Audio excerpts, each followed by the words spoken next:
Well, obviously, we've seen Liverpool, they've won the Champions League on the clock, they've won the Premier League on the clock. But for Spurs, are you surprised by how well he's done at your former club, Michael? It's been over a year since he joined them. And I mentioned earlier, only 2 teams have collected more points in that period than Spurs in the Premier League. And that's Manchester City, who were champions not too long ago in back-to-back years. And the current champions, Liverpool Football Club. That just tells you, Adam, and what's impressive is that you're getting these players to buy into these systems.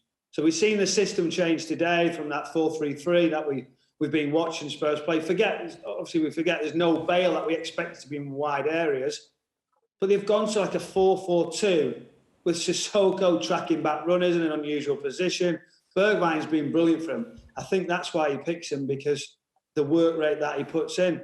Højbjerg just in front, and everybody wants to play the role. We know obviously Son and Kane get all the rewards. Dyer has been a real success from going from not playing to playing in the back 3. Question, could he play in a 4? Could he be in a 2-man central defence? Well, he's took it. He's the leader almost for me on the pitch from behind through that spine where they've got stronger. So they're getting better. They've still got some way to go. And if Daniel Levy can help him a little bit in the windows, it's just going to be a bit of a progress, and how long Jose Mourinho will wait for that, then this side is getting better. We're going to hear from Jurgen Klopp in just a moment, but I want to get both your opinions on this. Will Spurs still be fighting for the title come May, as long as it's not concluded by then? Dom? I think they're in with a shout. I think there's quite a few sides at the moment that still got opportunities to challenge. I think Liverpool probably just the favourites, but they have had injuries, and to get any more in key areas, they might struggle as well. But I just think with that winning mentality they have around that group, and some players will come back at some point, if they can just strengthen in them defensive areas and have a little bit of cover at times. And obviously Jota's been a big miss for him when he obviously picked up his injury.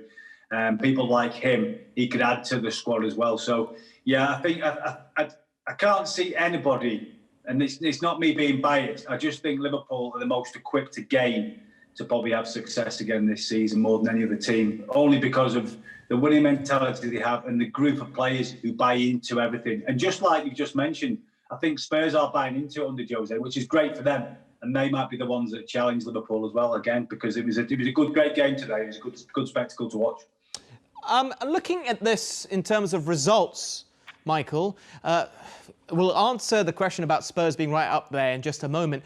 But Liverpool have a problem. I just feel it's not been addressed. Their away form so far this season has been pretty poor. They dropped points against Brighton, Manchester City. There was that Aston Villa game, a surprise result of the season. I mean, is that going to hold them back from winning the title this year? They can't just rely on their home form. I think that's what we do know, that, don't we? We know how they've been playing away from home. That will be a worry for Jurgen Klopp, especially when you start to get players missing. The confidence won't be the same. And as Dom will tell you, you believe you've got a chance. Liverpool are not as good as they were at this moment in time with players missing. So at home, people are thinking, right, we'll have a go. We've got a bit more belief. We'll try and push them back. And then obviously scoring. And again, no supporters. We're seeing some real strange results since the lockdown situation first happened. We're going to get that. And that's why we're talking about the league title, who can push.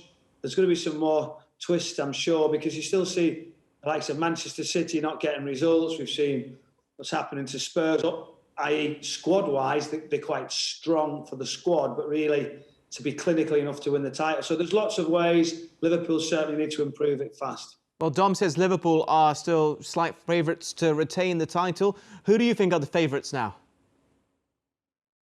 I would have said Liverpool and Manchester City would probably be neck and neck, but it just changed after last night's result against West Brom. I think it's that much detail. You're looking at the 2 games coming up this week. You got City, West Brom, and you got Liverpool, Spurs.